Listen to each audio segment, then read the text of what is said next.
अस्सलामु अलैकुम वरहमतुल्लाहि वबरकातुहू। दोस्तों, आज मैं आपके सामने एक और कहानी लेकर आया हूँ। कहानी का उन्वान है शाही महल।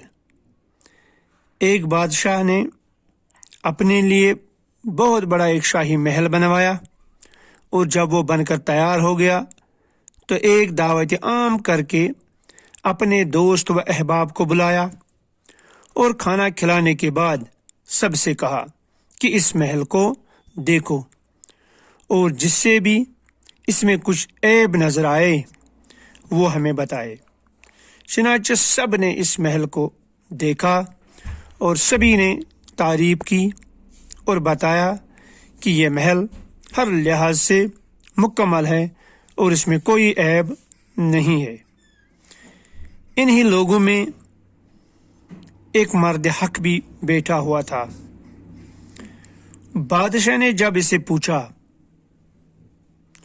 तू इस महल के बारे में कुछ बता, तो उसने जवाब दिया कि इसमें दो बड़े ऐब हैं।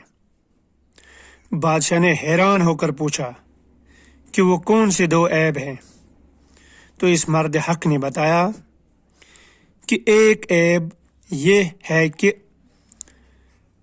ये महल एक दिन बर्बाद हो जाएगा और दूसरा ये कि इसमें रहने वाला एक दिन मर जाएगा। बादशाह ने पूछा, तो कोई ऐसा महल भी है जो कभी बर्बाद न हो और जिसका मकीन कभी न मरे? तो इस मर्द हक ने फरमाया, हाँ, एक महल है और वो महल जन्नत है।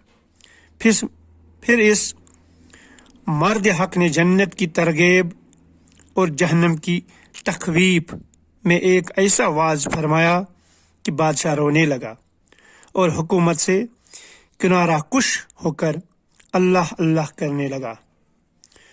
दोस्तों, ये थी कहानी। इससे पता चलता है कि दुनिया नापायदार है और आखिरत की नियामतें अबदी और लाजवाल है। इंसान को इस दुनिया में दिल नहीं लगाना चाहिए, ना ही इसकी ये नियामतें दुनिया में जो है इनमें अपना वक्त ज़ाया करना चाहिए। ये दुनिया फानी है। कितने लोग यहाँ आए हैं, बिलाकर उन्हें इस दुनिया से कोच करना ही पड़ा।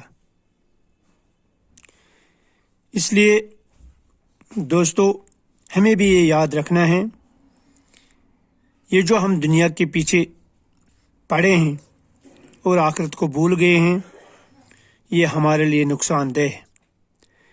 हमें